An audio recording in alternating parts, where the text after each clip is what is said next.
ஜல்லிக்கட்டு போட்டிகளை நிறுத்துவதற்காக மறைமுக சட்ட சிக்கலை அதிகாரிகள் ஏற்படுத்துவதாக தமிழ்நாடு ஜல்லிக்கட்டு பேரவைத் தலைவர் ராஜசேகர் தெரிவித்துள்ளார்.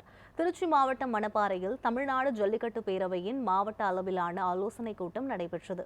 இதில் பேரவையின் மாநில தலைவர் ராஜசேகர் கலந்து கொண்டார். இதையடுத்து பேசிய ராஜசேகர், ஆன்லைன் டோக்கன் முறை மூலம் ஜல்லிக்கட்டின் சிறப்பம்சம் பாதிக்கப்படுவதாக குறிப்பிட்டார்.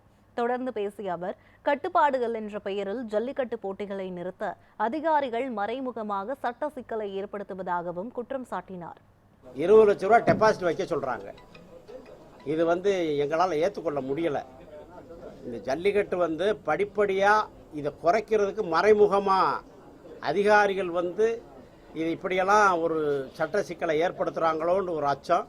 அதனால ஜல்லிக்கட்டுன்ற போது மறைமுகமான எழுத்த வேண்டாம், எழுதலாம், வெளியே வர முடியாது. அதில் இந்த மக்கள் என்னைக்கு வெகுண்டு எழுவாங்க, மக்கள் புரட்சி வெடிக்கும். அது ஒன்றும் மாற்றம்.